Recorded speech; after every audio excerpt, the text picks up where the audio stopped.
Welcome back to our channel. We're thrilled to have you here. In today's video, we have something special in store for you. So without wasting any time, let's jump right into it. Don't forget to like this video, subscribe to our channel, and stay tuned for more exciting content. Let's get started. My husband 39M knows about my 36F 6-month-long affair but hasn't told me.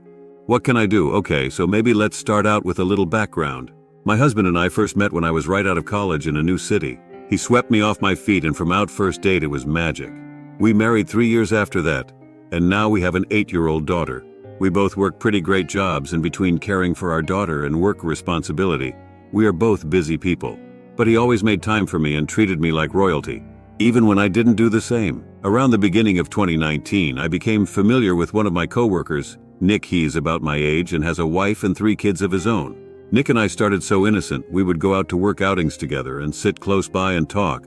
I started sitting in his lap and we had some light touching, but nothing too severe. I guess he reminded me of when my husband and I were young. There was a passion in Nick's eyes that drew me close to him. Eventually we started sleeping together.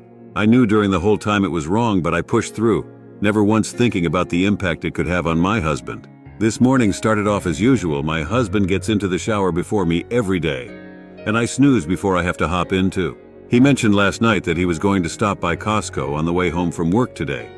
So I grabbed my husband's phone so I could add to the shopping list a few things that I wanted. I know my husband's iPhone lock code, so I went into the Notes app to add what I wanted, and when I opened the app, it opened to a folder with dates listed on it. The dates started the first week of March and continued unabated until last week. I curiously opened one of the dates, and to my shock, it was a diary. I never knew my husband as the type of person to write out his thoughts and emotions. I read through the first couple entries of his diary and it broke my heart. The diary was all about my infidelity and how my husband was processing it. Looking at the dates that were listed, he discovered my affair about a month after it became physical. I quickly locked his phone and hid it.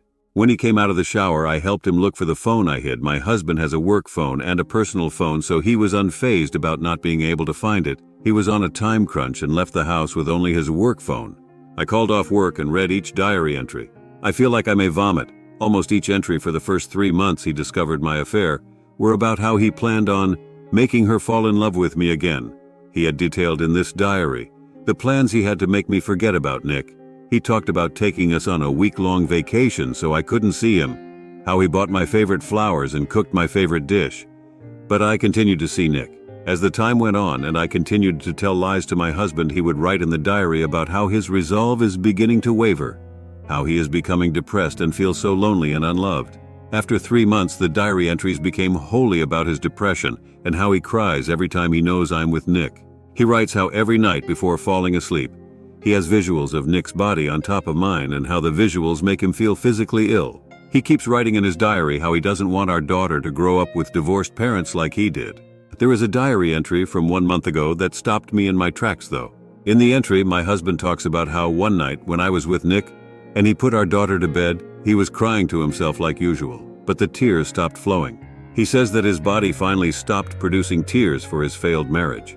He says this night was the night the Band-Aid fully came off. In this entry, he talks about how this 6-month-long process felt like a Band-Aid on his soul that was slowly being pulled off, and how now the Band-Aid was finally off, he felt a wave of relief, like he finally got over me. 2 weeks ago, he had another diary entry. In this one, he talks about how wants to arrange to meet an escort girl. He writes that he doesn't know how to start an affair, but having sex with someone other than his wife will be an interesting experience. My husband knows my cheating schedule. He has planned on meeting this escort sometime that I am with Nick. I don't know what to do at this point. I am at such a loss. I am so ashamed in myself. I kept telling myself that no one was getting hurt, that this affair would run its course and life would go back to normal. I never realized the pain and suffering that I put my husband through. I have cheated on him so many times, and he suffered through it. What can I do now? I am never going to cheat on my husband again, but it's probably too late to have this realization for me. Where do I go? What can I do? I know many of you will say some horrible things about me, and that's okay, but please help me save the marriage I ruined. Comment 1. I started sitting in his lap and we had some light touching, but nothing too severe. So, not at all innocent and a series of bad decisions. You had an uncountable number of chances to stop, but chose to enable over and over again instead. I never realized the pain and suffering that I put my husband through, because you chose not to, because you focused on yourself the whole time. Tell him, do not try to salvage this. Let him move on. There is no saving it. You were an unrepentant cheater that could have stopped at any time but put yourself first. There is no recovering from that. There's no salvation here. You can only hope to force him to stay in a miserable and unhappy marriage. The right thing to do would be to let this end. The evil thing to do would be to try to guilt him into staying, or try to convince him this is salvageable. Comment 2. There is not saving this marriage. You've broken a good man to the point he feels nothing. From his writing he basically says the same, except that he's gonna stick it out for your child. But honestly, children are more perceptive than parents give them credit for. And by staying in this loveless marriage, I'm afraid to think that the most likely outcome would be that your daughter ends up with a crap load of emotional issues of her own, because she sees a father that doesn't love her mother, and a mother that doesn't love her father. So she will most likely emulate the same behavior from both of you and herself growing up. She pick guys that are hurtful to her, and she will stay because that is what her mother did. She won't find a decent relationship right away without trying to find someone like her father, and that's a shame because she most likely blames her father for the lack of love, when it was really her mother that destroyed her family, who is going to be viewed as emotionally abusive when all he really was hurt over and over again, basically ground down to the emotional equivalent of body without a soul. She's never going to have seen the truly great, caring, loving man that he really was. You need to tell your husband immediately, and whatever he wants to do, you do it. It'll most likely be divorce, but you don't have any right to question his decision at this point. No arguments, just say yes, okay, and that's it. And FYI, I really think you should admit what you have done to Nick's wife as well. She has a right to make a similar decision for herself and her children. You and Nick don't deserve you keep hurting your families. Comment 3. This is the saddest post I've ever read. I'm pretty sure you get the picture that what you did is close to being unrepairable. I say close to, because we don't know if your husband is willing to give you a shot or not despite everything you've done.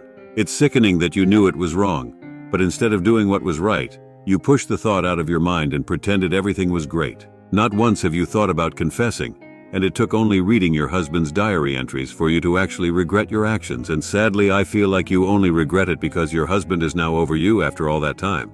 Here is another way you can view this situation. Your husband realized you cheated and tried to win you over. You had all that time to see how much he loves you, end your affair, and work on reconciliation after coming clean. But in all the time you keep cheating, your husband's soul slowly dies the more effort he put into loving you, just for you to continue to see Nick. Ask yourself this question and answer it honestly. If the roles were reversed, would you have taken him back after everything? I doubt you would say yes to that. Also, FYI, affairs don't run its course. You either let it go on or you stop it. Even if you don't cheat with Nick anymore, there's nothing stopping you from finding someone else to get that thrill back. I would want to wish you luck like I do with other people that are either wayware or betrayed. But if I'm being honest, I really hope your husband finds someone better and new instead of settling for you. It wouldn't be fair for anyone. Not him, not you, and not your daughter. Thank you for watching. If you enjoyed the video, hit like. If you would like to see more, feel free to subscribe.